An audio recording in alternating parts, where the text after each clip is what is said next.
السلام علیکم۔ ناول گونگے دکھ سیشن 2 قسط نمبر 27 موسم فرقت، مصنفہ اقبال بانو۔ احسن رضا کا بخار قدرے کم ہو چکا تھا۔ حلیمہ بی بی کی پرسکون اور پرشفقت گود میں اس نے شاید سالیہ کی خوشبو پا لی تھی، وہ خوشبو جس نے اس کے اندر کی بے کلی کو ختم کر دیا تھا، مگر اندر سلگتا آگ کا لاؤ سرد نہ ہوا تھا، پھر وہ تپش بھی نہ رہی تھی۔ آج کا پورا دن حلیمہ بی بی نے احسن کے پاس ہی گزارا تھا، ایک لمحے کو وہ اس کے پاس سے نہ ہٹی تھی۔ سمینہ پھر ماں کے سامنے نہ آئی تھی، البتہ رضا علی کئی بار احسن کو دیکھنے کے لیے ماں کے کمرے میں آئے تھے۔ احسن کو دیکھ کر ان کی روح تک تھرا گئی تھی، 2 روز میں وہ بالکل ہی نچڑ گیا تھا، گالوں کے گلاب کملا گئے تھے۔ بچہ پھول کی طرح تو ہوتا ہے، تپش نے فوراً کملا جاتا ہے۔ یہی حال احسن کا بھی تھا۔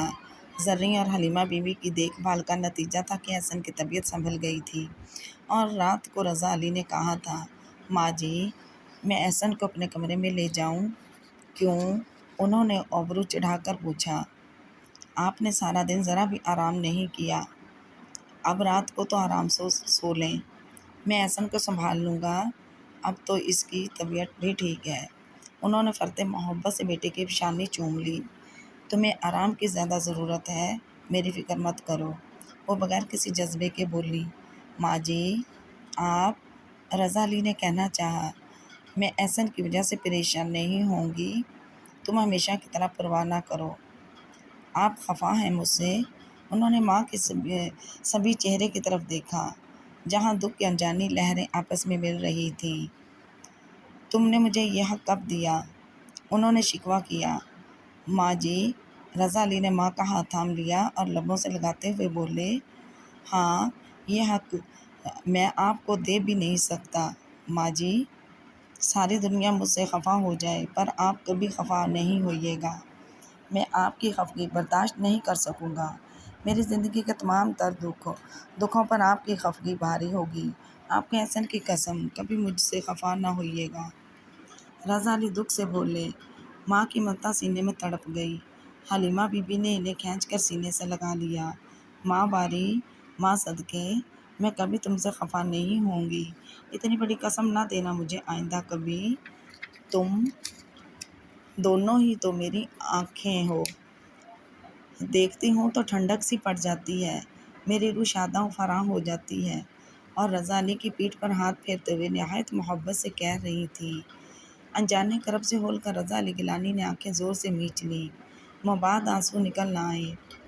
آہا، ماں بیٹے میں پیار و محبت کے سین ہو رہے ہیں۔ زریں کی آواز پر وہ چونک کر سیدھے ہوئے۔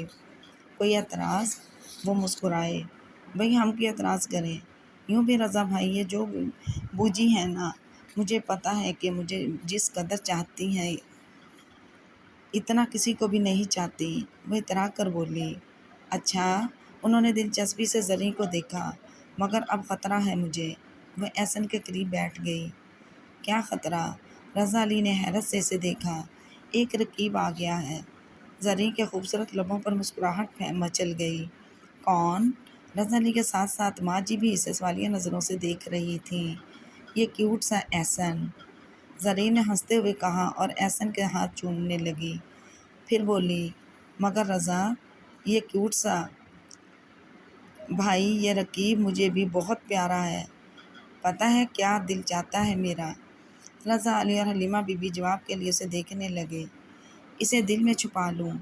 زریں کے لہجے میں لفظوں میں محبتیں تھیں، سچائی تھی، لاگ لپٹ نہ تھی۔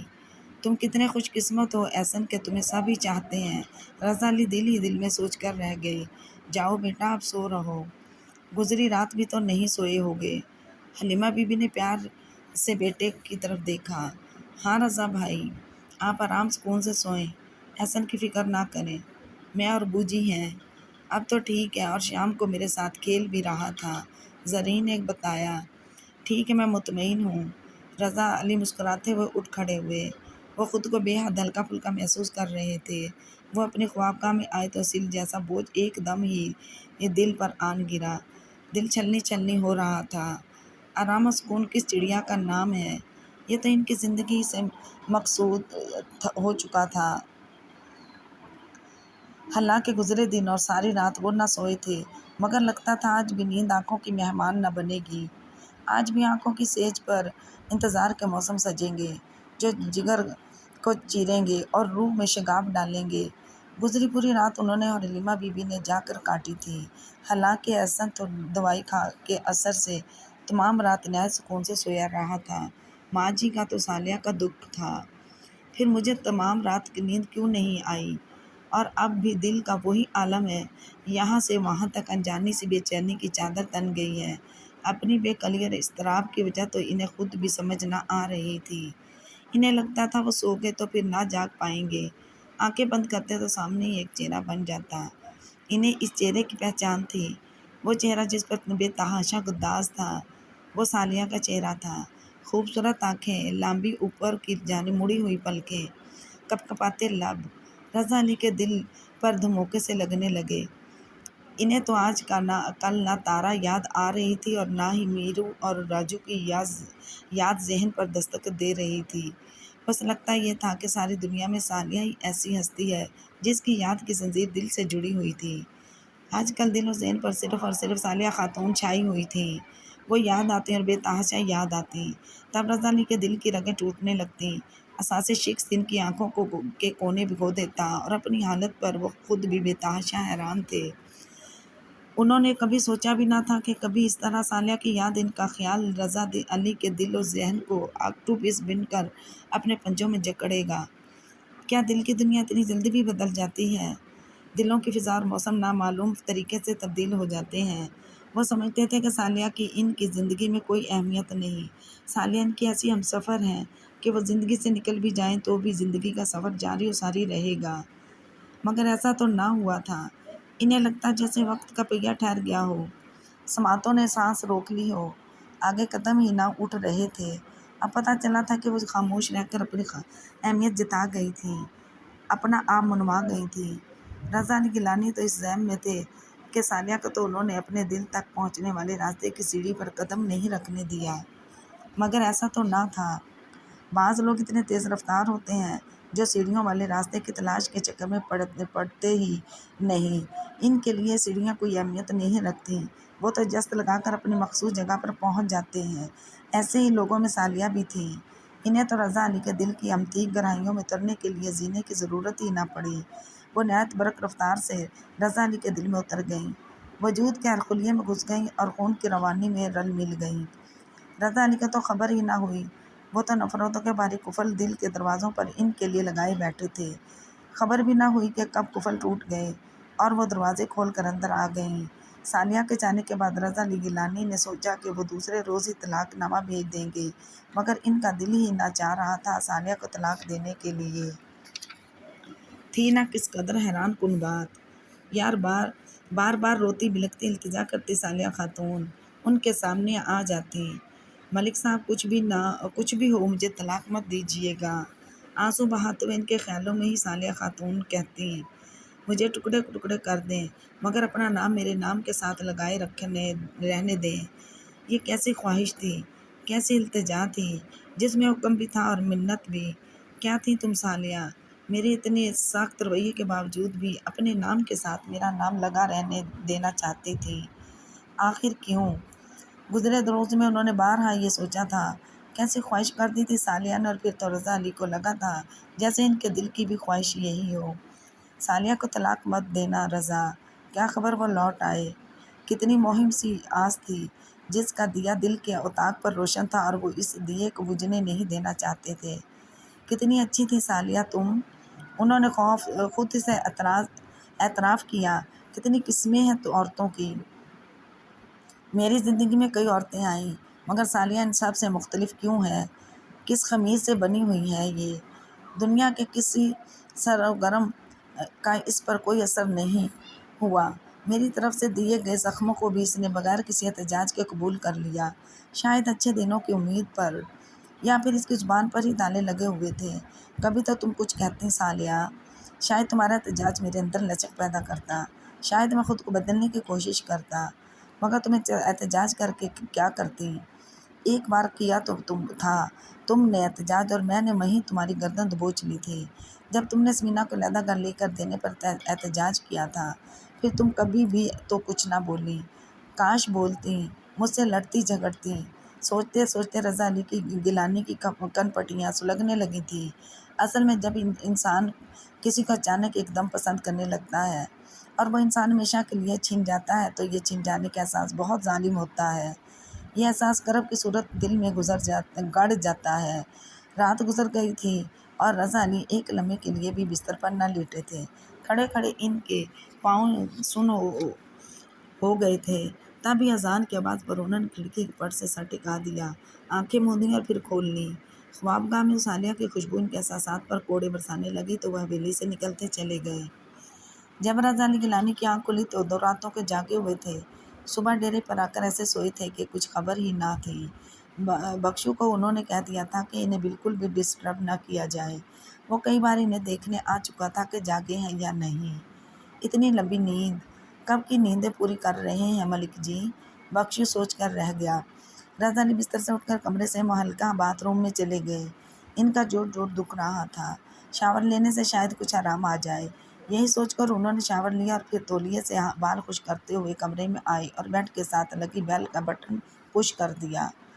انہیں اس وقت چائے کی شدید ترین طلب محسوس ہو رہی تھی۔ بخشو بوتل کے جن کی طرح آمجود ہوا۔ چائے ملک رضا علی کی طرف دیکھے بغیر بولے اور سگریٹ کے کیس میں سے سگریٹ نکال کر ہونٹوں سے لگایا اور اسے لائٹر کا شعلہ دکھا دیا۔ زندگی بھی شاید سگریٹ کی طرح ہے جسے دکھوں کا شعلہ دکھا کر ہمیشہ کے لیے سلگا دیا جا سکتا ہے۔ سگریٹ کا طویل کشنے تھے وہ، انہوں نے سوچا۔ کڑوا کڑوا دھواں ان کے حلق میں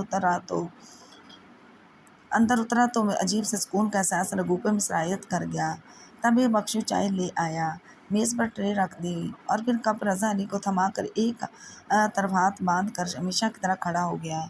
کوئی فون آیا؟ رضا علی نے چائے کا سپ لیتے ہوئے پوچھا۔ جی چودھری نثار کا فون آیا تھا، بخشو نے بتایا۔ ہوں، اور؟ وہ جی عرفان میاں آئے تھے۔ کب؟ نہ جانے کیوں ان کا ہاتھ کانپا اور چائے کپ سے ساسر میں چھلک گئی۔ تھوڑی دیر ہی ہوئی ہے، میں نے انہیں بتایا کہ آپ سوئے ہیں، بخشو نے بتایا۔ پھر کہاں گیا وہ؟ حویلی گئے ہیں شاید، بخشو نے بتایا تو رضا علی نے جلدی جلدی گرم چائے حلق سے اتاری، کم بخشو کو تھمایا اور ڈیرے سے نکل آئے۔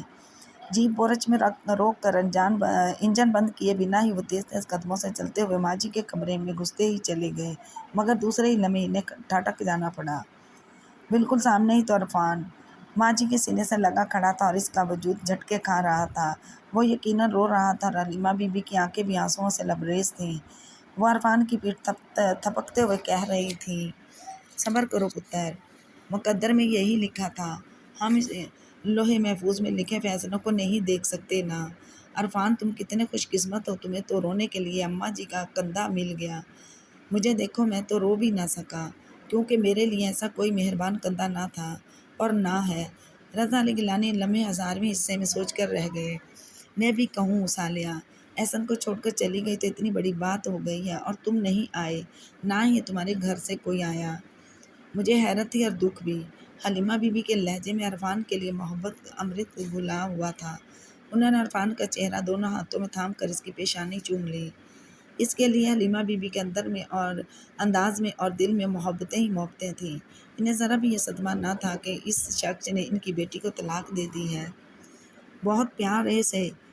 انہوں نے عرفان کو اپنے قریب ہی بیڈ پر بٹھا لیا تھا اور اسی زمین کی نظر دروازے کے بیچوں بیچ کھڑے رضا علی پر پڑی تو انہوں نے حلیمہ بی بی کے ماتھے پر بل پڑتے سام محسوس کیے۔ آؤ آؤ ملک رضا علی گیلانی، حلیمہ بی بی کے لہجے میں حدود درجہ زہر تھا۔ آؤ دیکھو، تمہاری جلد بازی نے گھر تو صالحہ سے چھینا، گھر کی چھت تو اس سے تم نے چھینی اور قدرت نے باپ کے صاحبہ سے بھی اسے محروم کر دیا۔ کتنی بدقسمت ہے وہ۔ کیا؟ رضا علی گیلانی کے ذہن کو جھٹکا سا لگا۔ وہ آگے بڑھ آئے۔ ہاں، اس کی اس کف سے رہائی محمود بھائی برداشت نہ کر سکے تھے۔ حلیمہ بی بی لفظوں کی برچھیاں ان کے دل میں اتار رہی تھیں۔ Very sad. رضا علی ہونٹ چبانے لگے۔ آخر ان دونوں بھائی بہن میں ایسی کون سی بات ہے جو ماں جی ان پر واری صدقے ہوتی ہیں؟ وہ سوچ کر رہ گئے۔ کھڑے کیوں ہو، آؤ بیٹھو۔ حلیمہ بی بی کے کہنے پر رضا علی چابی کے کھلونے کی طرح جلدی سے رنگین پایوں والی کرسی پر بیٹھ کے جو ماں جی کے بیڈ کے قریب ہی پڑی تھی۔ پتہ نہیں کیوں عرفان کو دیکھ کر انہیں غصہ نہیں آیا تھا، آنکھوں میں خون نہ اترا تھا، نہ مٹھیاں بھیجی تھیں۔ آپ ان کے انداز نرمیوں کی فصل اگائی تھی اور وہ حیران تھے اتنی زبردست تبدیلی پر، لیکن آخر انہوں نے کوئی بات تو کرنی تھی اور کوئی بات نہ کر کے وہ خود کو اس کے سامنے کمزور ثابت کرنا نہیں چاہتے تھے۔ حالانکہ انہیں خبر تھی کہ وہ کس قدر کمزور ہو گئے تھے۔ انہوں نے اپنی آواز روکدار بناتے ہوئے عرفان سے پوچھا، تم یہاں کیوں آئے ہو؟ عرفان نے اپنی گیلی آنکھوں ان پر مرکوز کر دیں اور نہایت وقار سے بولا، احسن کو لینے۔ کیا؟ رضا علی اتنی زور سے گرجے کہ ایک لقطے کے لیے حلیمہ بی بی کا دل بھی دہل کر رہ گیا، مگر عرفان ذرا بھی نہ گھبرایا۔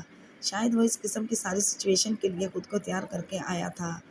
میں نے کہا نا کہ میں احسن کو لینے آیا ہوں، عرفان نے اپنی بات دہرائی، اور تم احسن کو نہیں لے جا سکتے۔ رضا علی نے فیصلہ سنا دیا۔ وہ کیوں؟ آخر وجہ؟ عرفان نے بھی انہی کے لہجے میں سوال کیا۔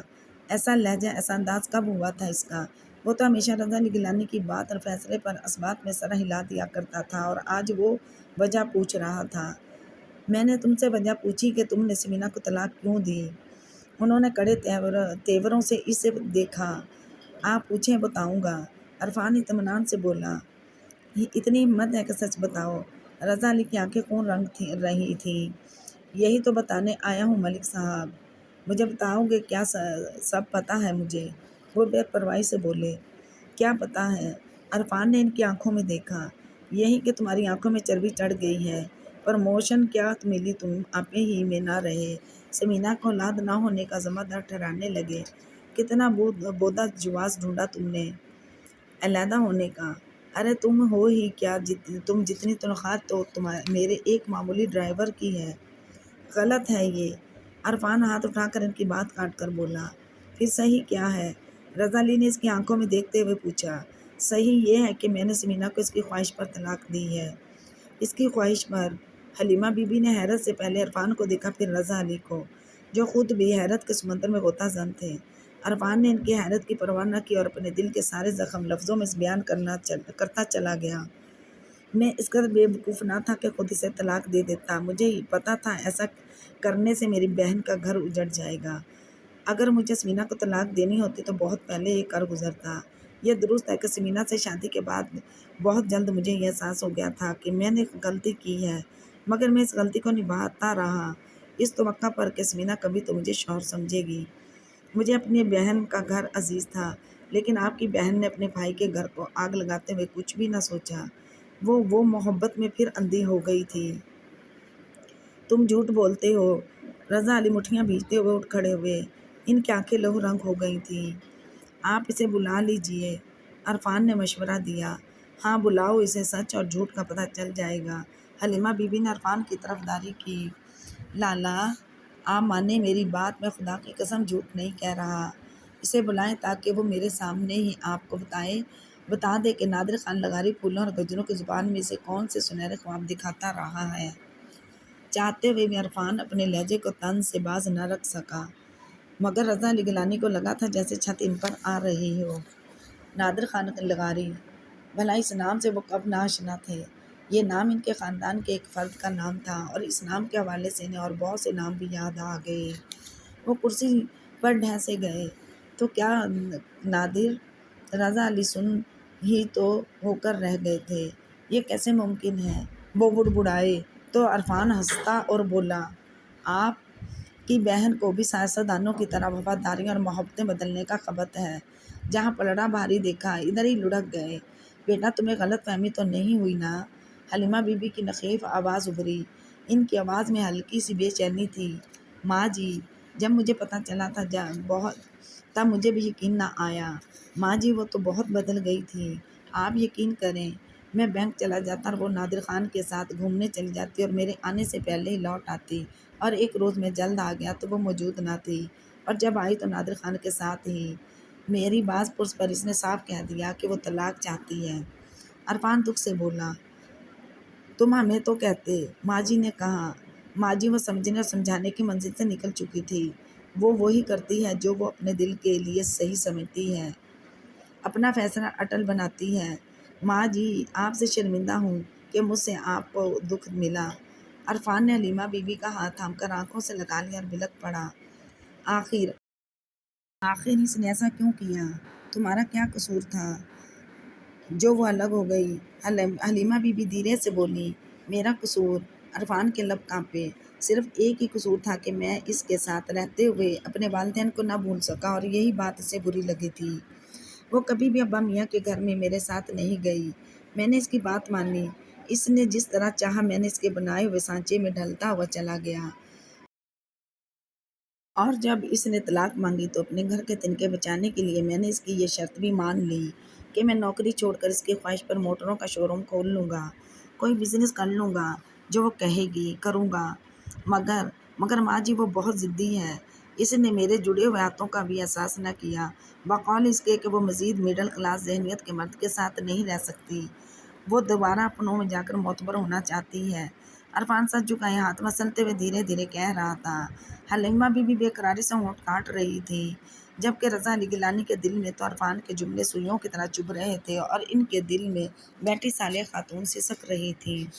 آپ اب تو جان گئے ہیں نا ملک صاحب کہ قصور میرے بھائی کا نہ تھا، آپ کی بہن کا دل ہی عرفان سے بھر چکا تھا، وہ نیا کھلونا چاہتی ہے۔ آپ اپنا نام میرے نام کے ساتھ لگا رہنے دیں گے نا؟ میرا احسن مجھے دے دیں گے نا؟ میں نے آپ سے کبھی کچھ نہیں مانگا، میری پہلی اور آخری خواہش ہے کہ آپ میرا احسن مجھے دے دیں۔ آپ ہمیشہ ہی مجھے دیتے آئے ہیں، نفرتیں، ٹھوکریں، مجھے تو وہ بھی قبول رہی ہیں۔ میں نے تو آپ کو بہت کچھ دینا چاہا تھا، مگر آپ نے کبھی طلب ہی نہ کی۔ میرے آنگن دل میں آپ کے لیے جو محبتوں کی فصل لہرا رہی تھی، اس میں سے ایک پھول بھی آپ نے اپنے کالر میں نہ سجایا۔ مجھے کوئی شکوہ نہیں، کبھی کوئی شکوہ نہیں کروں گی، مجھے احسن دے دیجیے، آپ کے تمام مظالم کا ازالہ ہو جائے گا جو آپ نے پونے 4 برس تک مجھ پر وار کی رکھے۔ مجھے احسن اور اپنا نام دے دیں، کبھی اور کچھ نہ چاہوں گی۔ آپ سے تصور میں صالحہ کی سسکیاں رضا علی کی ساتوں میں گونجنے لگیں اور آنکھوں میں اس کے دکھ پر پانی اتر آیا۔ وہ اٹھ کھڑے ہوئے اور آگے بڑھ کر عرفان صدیقی کے کندھے پر ہاتھ رکھتے ہوئے بولے، سوری عرفان کہ سمینا کی جانب سے تمہیں دکھ پہنچا۔ اس وقت مجھے شدت سے احساس ہو رہا ہے کہ بعض مرتبہ محبتیں دکھ دیتی ہیں، ایسا ہی دکھ میں نے بہن کی محبت سے پایا ہے۔ کبھی کبھی کے فیصلے پچھتاوے کا روپ دھار لیتے ہیں۔ خیر، میں نے تمہاری بہن کو بہت دکھ دیے ہیں عرفان، مجھے اعتراف ہے۔ صالحہ یہاں رہ کر بھی سکھی نہیں رہی، اور اب میں اسے مزید کوئی دکھ نہیں دینا چاہتا۔ رضا علی تو لمحے کے 1000ویں حصے میں ہی فیصلہ کر لیا تھا۔ لالا، عرفان شستر سا تھا ان انکشافات پر۔ تم احسن کو لے جاؤ اور صالحہ کو کہنا حویلی کے دروازے کھلے ہیں، وہ جب چاہے آ جائے۔ اس حویلی کے مکی میرے سمت اس کے منتظر ہیں۔ رضا علی گیلانی کا انداز پاٹ تھا، مگر ان کے لفظوں کے پیچھے دوسری دلی جذبے بھی چھپے ہوئے تھے۔ اسے کہنا وہ آ جائے، انہوں نے جملہ دہرایا۔ حلیمہ بی بی حیرت زدہ تھی، اور عرفان کا بھی یہی حال تھا۔ اسے علم نہ تھا رضا علی اپنی کوتاہیوں کا اعتراف بھی کریں گے، وہ کچھ کہنا چاہتا تھا، مگر رضا علی نے موقع ہی نہ دیا اور کمرے سے نکلتے چلے گئے۔ ڈریسنگ ٹیبل کے قد آور آئینے کے سامنے سمینا بیٹھی اپنے لمبے بالوں میں برش کرتے ہوئے سندر سپنوں میں کھوئی ہوئی تھی۔ سمان، تمہارے بال کتنے خوبصورت ہیں، ان کی خوشبو میرے جذبات میں ہلچل مچا دیتی ہے۔ خیالوں میں نادر خان کو بوجھل بوجھل سا لہجہ گونج رہا تھا۔ نادر خان نے کتنی ہی بار اس کے بالوں میں اپنا چہرہ چھپا کر کتنے طویل سانس لیتے ہوئے سمینا کے وجود میں چنگاریاں دوڑائی تھیں۔ نادر خان کا خیال آتے ہی سمینا کے لبوں پر مسکراہٹ پھیل گئی، اور پھر مسکراتے لبے گنگنانے لگے، تجھے پیار کرتے کرتے میری عمر بیت جائے۔ تبھی دروازے پر دستک ہوئی۔ مداخلت اسے بہت ہی بری لگی تھی۔ یس، وہ پھر بال سنوارنے لگی، اور دوسرے ہی لمحے آئینے میں اپنے عکس کے پیچھے اس نے رضا علی کا عکس دیکھا تو برش اس کے ہاتھ سے چھوٹ گیا۔ وہ ایک دم ہی اٹھ کھڑی ہوئی۔ لالا، آپ؟ سمینا نے بیڈ پر رکھا مکیش کا کام والا دھانی دوپٹہ اٹھا کر سر پر ڈال لیا، اور رضا علی تو ایک دم ہی غصے کے کڑاؤں میں کھولنے لگے۔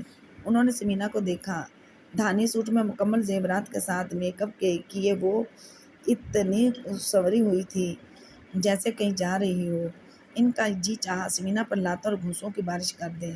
ضبط کی ڈھیر ساری منزلوں سے گزرتے ہوئے انہوں نے کہا، سمینا، جس عورت کا گھر اجڑ جائے وہ اس طرح تو نہیں بنتی سنورتی۔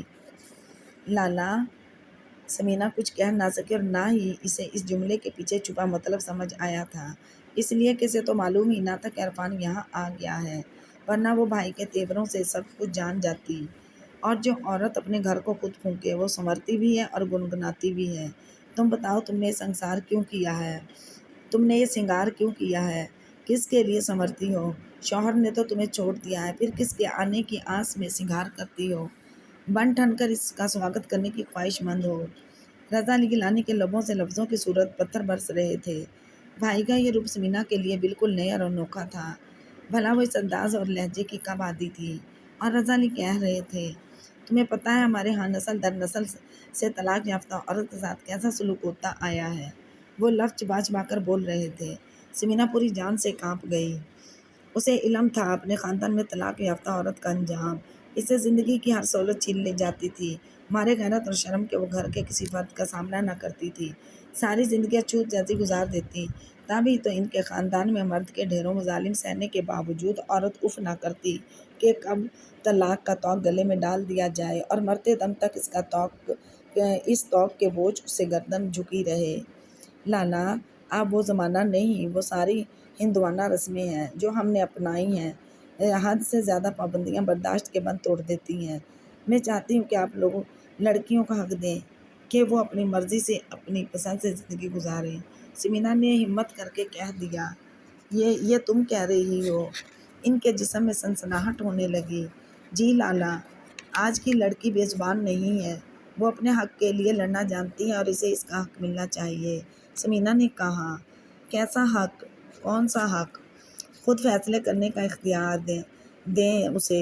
سمینا کے اطمینان میں فرق نہ آیا۔ تمہیں تو میں نے اختیار دیا تھا، عرفان سے شادی کا فیصلہ تمہارا تھا، سسرال والوں سے الگ رہنے کا فیصلہ بھی تمہارا تھا، جو میں نے مان کر زندگی کی سب سے بڑی غلطی کی، مگر میں نے تمہیں کبھی یہ حق نہیں دیا کہ تم طلاق لے کر آ جاؤ۔ رضا علی پکارتے ہوئے کہا، بتاؤ یہ تمہارا حق تھا؟ سمینا کو جھٹکا سا لگا، تمہارا اعتماد ٹوٹنے لگا۔ کیا عرفان یہاں آ گیا ہے؟ اس کے ذہن میں کوندا لپکا، مگر وہ یہاں کیسے آ سکتا ہے؟ سمینا کے دل نے اسے تسلی دی۔ رضا علی اس کے چہرے کے اتار چڑھاؤ دیکھ رہے تھے اور وہ سمجھ گئے تھے کہ چند لمحے پیشتر عرفان نے جو کچھ کہا ہے وہ حرف بہ حرف سچ ہے۔ میں جواب میں تاخیر کا عادی نہیں ہوں، وہ ہونٹ چبا کر بولے۔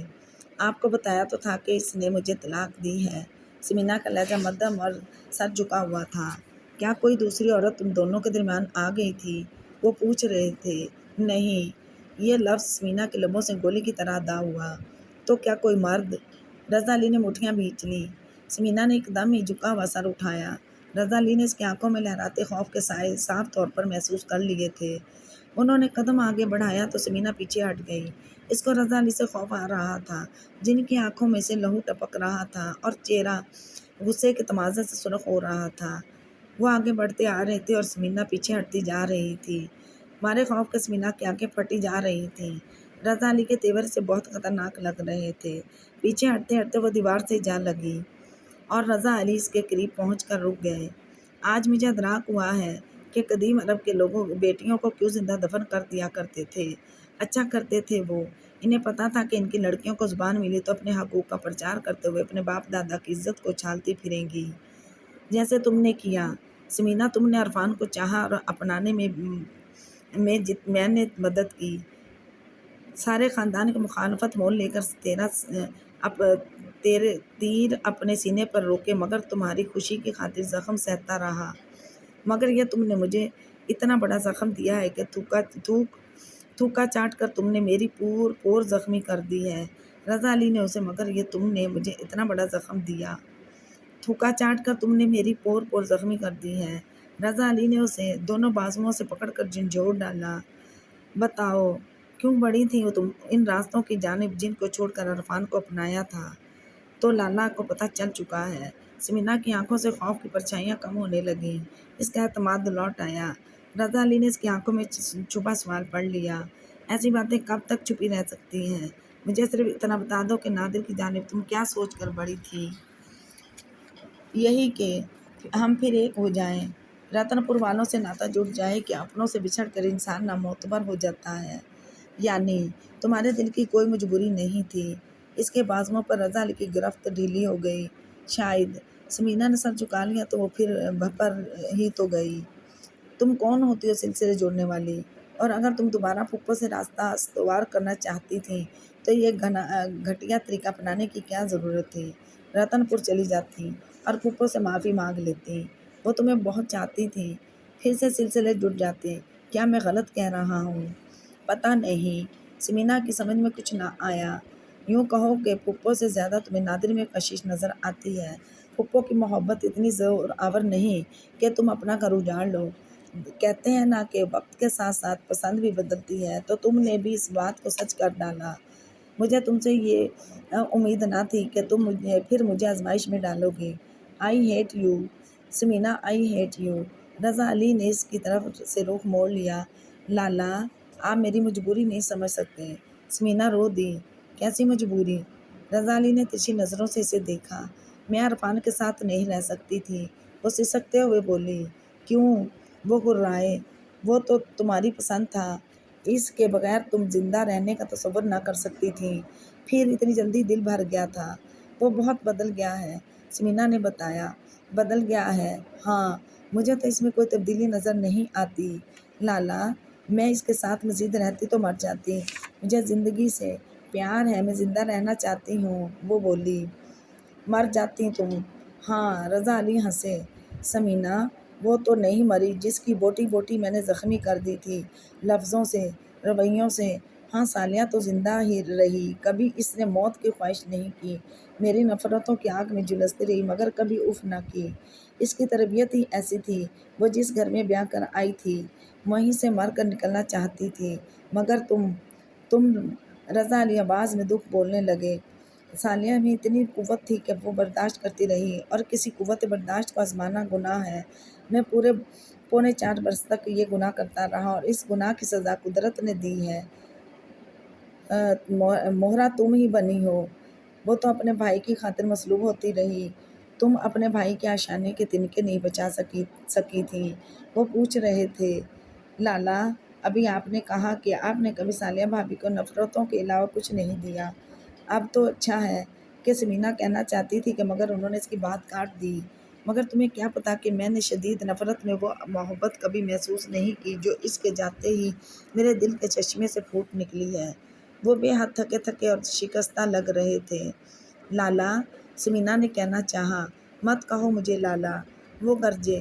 تم نے مجھے جو دکھ دیا ہے اس کا دعویٰ کبھی نہیں ہو سکتا۔ آپ بھابھی کو طلاق مت دیجیے گا، سمینہ جلدی سے بولی۔ کیوں؟ رضا علی نے آبرو چڑھا کر پوچھا۔ میں نے عرفان سے وعدہ کیا تھا کہ سمینہ سے دوپٹے اپنے آنسو پونچھے، اور تم نے سمجھا ہوگا تمہاری اتنی ذلیل حرکت کے باوجود بھی تمہاری بات مان لوں گا۔ رضا علی کے لبوں سے شعلہ ہی تو نکلا تھا۔ نہیں سمن ڈیئر، بھول جاؤ اس بھائی کو جو تمہاری ذرا سی پریشانی کو اتنی پریشانی سمجھتا تھا، جو تمہاری چھوٹی سی خواہش کو اپنی زندگی کی سب سے بڑی تمنا جان کر پورا کرتا تھا۔ بھول جاؤ، سب وقت کی دھول میں چھپ گیا ہے، اب مجھ سے کوئی توقع نہ رکھنا۔ تو آپ سمینہ کے حلق سے پھنسی پھنسی آواز نکلی۔ نہیں، میں سلو کو طلاق نہیں دوں گا، وہ میرے بچے کی ماں ہے، میری بیوی ہے، اس گھر کی مالکن ہے، نواب پور کے وارث کی ماں ہے، وہ بہت معتبر ہے۔ سمینہ بیگم، تم اس کی جانب خاک پا بھی نہیں ہو۔ اب میں چاہوں گا کہ سالیہ جب یہاں آئے تو تم ہمیشہ کے لیے یہاں سے دفع ہو چکی ہو، کیونکہ میں جس سے نفرت کرتا ہوں اس کا وجود برداشت نہیں کر سکتا۔ اور سمینہ، تم تیاری کر لو خود کو میری نفرتوں کے لیے بھول جانا، وہ محبتیں اور پیار۔ اب تمہیں کچھ نہیں مل سکے گا مجھ سے۔ بہت ہی دیا ہے تمہیں، اتنا کہ تمہاری اوقات سے بھی بڑھ کر میرے خاندان میں دور دور تک اس کی مثال نہیں ملتی، اور اب یہ مثال بھی نہیں ملے گی کہ کوئی بھائی بہن سے اتنی نفرت کرتا ہے جتنی رضا علی تم سے کرے گا۔ رضا علی پاؤں پٹکتے ہوئے اس کے کمرے سے نکل گئے اور پھر اپنی خوابگاہ میں آ کر زور سے دروازہ بند کر دیا، اور دروازے کے پٹ میں ٹیک لگا کر زور زور سے سانس لینے لگے۔ I hate you Samina, I hate you. ان کے چاروں طرف سے اسی ایک جملے کی تکرار ہو رہی تھی۔ انہیں لگ رہا تھا آج ان کے وجود کا رواں رواں یہ جملہ دہرا رہا ہو، اور وہ جو پور پور سے سمینا کو چاہتے تھے، اتنی ہی شدت سے وہ سمینا سے ایک دم ہی نفرت کرنے لگے تھے۔ سمینا نے چوٹ ہی تو انہیں ایسے دی تھی، وہ جو عرفان کو اپنے معمولی مظاہرے سے زیادہ اہمیت نہ دیتے تھے، سمینا کے کرتوتوں کی وجہ سے اس سے نظر ملا کر بات ہی نہ کر سکے تھے۔ کس طرح توڑا تھا بہن کی محبت نے انہیں، کیسی دلدل میں سمینا نے انہیں اتار دیا تھا، دکھوں کی دلدل تھی جس میں وہ اتر گئے تھے۔ سلو پلیز آ جاؤ، لوٹ آؤ اس گھر میں، I love you Sallu, I love you sweetheart. ان کے لبوں سے لفظ تسبیح کے دانوں کی طرح گر رہے تھے۔ رضا بھائی جلدی سے آ جائیں، کھانے پر آپ کا انتظار ہو رہا ہے، زرین نے دروازے پر دستک دے کر زور سے کہا اور پھر چلی گئی۔ قدموں کی آواز دور ہوتی چلی جا رہی تھی۔ رضا علی کو بھوک نہیں لگی تھی، مگر 2 روز سے انہوں نے کچھ بھی نہ کھایا تھا اور زندہ رہنے کے لیے کھانا ضروری تھا۔ وہ شکستہ قدموں سے ڈائننگ ہال میں چلے آئے، جہاں حلیمہ بی بی، عرفان اور زرین موجود تھے، جبکہ سمینا غائب تھی، اور اچھا تھا وہ موجود نہ تھی۔ فی الحال وہ بہن کو دیکھنا ہی نہ چاہتے تھے۔ وہ خاموشی سے کھانا کھانے لگے اور کھانے کے دوران ہی حلیمہ بی بی نے کہا تھا، ہم لوگ صبح فجر کی اذان کے وقت لاہور روانہ ہو جائیں گے صالحہ کو لینے۔ بہتر۔ رضا علی کے دل کی اندری گلیوں میں چراغاں ہو گیا اور نامعلوم سی خوشی کے احساس سے لبوں پر مسکراہٹیں مچل گئیں۔